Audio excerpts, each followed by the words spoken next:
Welcome back, much love from the mushroom. It is April 25th, 2022, 222, the year of Danny Camp. How you guys doing? It is still cold in Philadelphia. We don't want to hear how it is in Austin, Texas, because we don't want to get too jealous.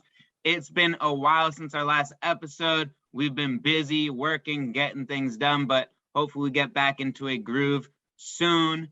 How you doing, Danny? Doing wonderful. Can't complain. Been living my best life, getting some more music opportunities, meeting a lot of amazing people, expanding my circle by the day, and just filled with gratitude to be alive and having this human experience, I like it. I like it. So here's my question. What is the perfect amount of people to take mushrooms with? And I guess I'm talking mostly macrodose. If you want to do a macrodose, what's the most amount of people or the best amount of people you'd want to be with? So I think this is definitely like a personal preference thing, depending on a lot of different people. Everyone, has different levels of how much energy they can, handle, if they're more introverted, more extroverted. I'm personally someone who's very social. I always feel like having extra energy around is good for me. So, I don't just fall into a feedback loop. Sometimes having someone else to see and mirror your energy can be good, as long as those are good people that you have a lot of trust for, and there's no weird kind of unspoken energy or red flags that are lurking below the surface. I was actually saying this to one of my friends who was asking about mushrooms, and I was like, like if you're going to do it with people, like really, like I basically was like, they just amplify everything. So if you have any weird feelings about people, like they might become more pronounced during the trip and things of that nature. So just make sure that people you really have a lot of love and trust for, and there's nothing negative is going to arise during that. But for me personally, I enjoy small groups. Sometimes one other person can be fun, but I would say like 3 to 4 is my total thing. There's been different trips where I always, for some reason, relate it to like geometry. Like it winds up, I'm like, oh, 3, we're the equilateral triangle, or like, ooh, we're a diamond. There's 4 of us. You know what I mean? So it's like playing to connect the dots with different energy. And I know that's like a funny way to put it, but it really does feel like that. It feels like each one of you is kind of a dot, and then the energy is a line connecting you guys. And a lot of the time you'll have very interesting thoughts or very synchronistic things where it feels like all of you are in the same kind of thought plane, the same kind of creative space.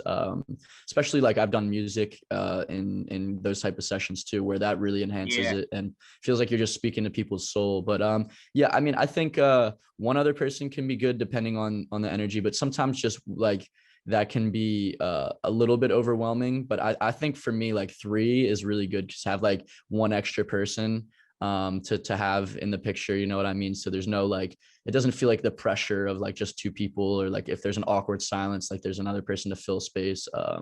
So that's my personal preference. Everyone's different, but I would say, but like 3 or 4 people, and like in out in the woods, no one's going to interrupt you. No cops are going to drive by. No weirdos are going to come and harass you. So it's always funny when you see other people when you're tripping, and even if you're in like a party setting and there's a couple of you tripping, you're always like, do they know I'm tripping right now? Or right. Do they not know? Are they tripping? Because they seem pretty weird. Yeah. And there's definitely like an energy or a connection between people when you do it. I feel like I think it depends on like the situation, how many people I'd want to do it with. For sure. If I'm just trying to trip on and like learn about myself, I'm probably trying to just do it by myself. Right. I don't really want too many other distractions and all of that, but I kind of do like a group of a couple people, as long as everyone there is, like you said, on the same like wavelength, has like pretty similar thoughts, and just like understands each other and is comfortable with each other. Because you have one person of a group that's a little bit off, and it can really throw everyone else off. Right. And that's never fun. And then though, there's also times where in big groups, I kind of like a festival setting where you can just be tripping, and there's a lot of people tripping there, but you don't really know who it is, and you kind of just find each other. And again, I feel like sometimes you kind of connect. I'm just thinking back to a block party like 2 or 3 years ago, where I was tripping, chilling on like this hill, and it was Asher Roth's block party, and then he like was DJing the block party, and then he like looked over at the hill, and he's like, I know there's people tripping on that hill. Yeah. And right there, I know he was tripping. Like I just could tell. Yeah, And it's yeah, like, yeah. he knows and we know now. And If you I don't know, know, you know. you kind of find each other, and then there's plenty of people not there tripping, but you can kind of hide yourself in there and find yourself. I don't know, it's pretty good. Yeah, that's what's interesting about, like you're saying, being in in like a free space crowd type of thing, where it's like there's a certain level of anonymous factor when you're in around so many people. It can also be overwhelming, but no, that is funny. Like you said, how you'll be tripping and then you'll find the one other person who's like links up on your wavelength. I'm reading this book right now called Becoming Supernatural. I think you were saying you started it or you read it as Yeah, well. I love it. And yeah, one of the things he talks about is like having a real like energetic field around you, and definitely like when you're on a psychedelic it makes that way more pronounced. And it just Hmm. seems like, yeah, you whatever, like you said, people on the same wavelength as you, the universe has an interesting way of kind of linking up the people who are on that same energetic plane and saying like, all right, y'all two need to meet, here it goes, like, and you just run into it. I've had so many crazy instances of that where you just inexplicable, like you meet the exact person you needed to meet in the right moment. And Yep. that shit is always profound and really like humanizing. And yeah, and I mean, I know a lot of people might think this sounds like a little weird or like, no, that's crazy or whatever, but part of me thinks it's the mycelium making connections between each other, because that's what mycelium does. It kind of finds each other and connects each other. And it's like, how can they do it on a large scale? They have to use like human bodies to draw those connections together. And then on a even higher level of like how they've done it, I kind of think that they brought us together somehow, not even when we were tripping, but knowing that we had the potential to Mm, bring the message about and bring uh, education of mushrooms to more people, and that would make the mycelium network even larger and even stronger. And it's like, it's interesting to think of what happens when we die. We go into the ground and we end up feeding mushrooms. So right. I've seen memes. I don't believe this, but it's funny to think is like, what if mushrooms are just growing us to for us to die so they can eat? Like, and Yeah, they're just like using us, this whole system. We think we're using them. No, it's like kind of the other way around. Did for I lose it? sure. Did I lose Not everyone yet?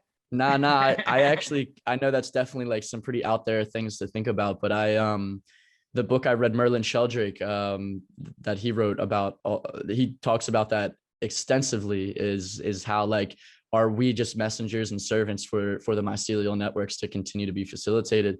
And a lot of the times too, like he was saying, like when we trip, it makes us so much, like when you're tripping on mushrooms, you feel so compelled to talk about mushrooms after how like Mhm. healing they like a lot of people I know who had their first experience, like they like pre-trip, like even, you know what I mean, even if they had a negative experience, like people just like, Yeah, this is what it and was like, it was and amazing.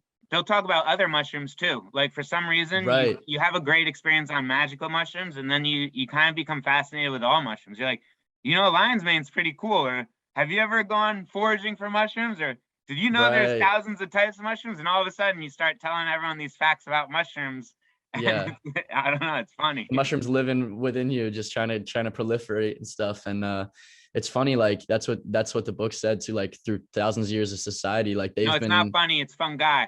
Oh, it's fungi. But yeah, man, that shit is definitely super interesting, and I definitely do think they impact our consciousness. And once you realize how healing they can be and how the connections can form, then it's like you feel compelled to talk about it. Maybe we're just slaves and servants to the mushrooms and we're doing their bidding unknowingly, but hey, maybe it has I mean, I think it's probably a good thing in the grand scheme of things. Like it's like the movie Avatar, where like the earth is all interconnected and it lights up underground, and like that's literally what mycelium is. It might not look as like fantasy or as sci-fi as that, but I mean, that's the earth communicates with itself. And when you cut down a big tree, there was one study in that book, they were talking about how many mycelial connections on one tree, in a large tree in a forest, and it's like unbelievable how many like connections that will form around it and stuff. And then it's interesting too how the connections that are big become even bigger, and it like this bigger trees will get siphon even more energy that way and stuff. So it's like that analogy in the movie of the giant fucking avatar tree and like how it fucks everything is literally our reality, and that's how mycelium functions. So yeah, that stuff is super interesting, and I completely agree with you there. yeah, I think like mycelium network is kind of like a neural network in some aspects, where For sure. forest on one side, a tree on one side of forest, if it's like lacking some nutrients, can kind of communicate to a tree on all the way other side of the forest, and then it'll disperse nutrients that it needs. It's fascinating. That was one of the craziest things I read in that book of like, it's almost like an economy, how like, if like you said, if it's like supply and demand, if one tree needs a little more phosphorus, they can send all the way miles away through the mycelial network to help fix the sick one. And one of the things they were thinking is like, why not just like kill that one off and just isolate it from the nutrients and hoard the nutrients for the rest of them, right? If it's sick. But like they said that, you know, the whole network suffers if one tree dies and stuff. And that shit is super, super profound. If only humans thought a little bit more that way. Yeah, we think we're all sophisticated. It sounds like maybe they're a little bit more sophisticated. Like we look at the wrong things for sophistication sometimes. Absolutely. I agree. I like it. That's about all I have to say. It was nice to get back into the swing of things, talk about mushrooms. I'm excited to talk again next time, and hopefully soon. We've been saying for a while, we're going to start having some more guests on, doing some more fun things, some live shows, some more educational shows, all of that. There's a lot in store. Thank you as always. Much love from the mushroom. Peace. Peace. Okay. Boom.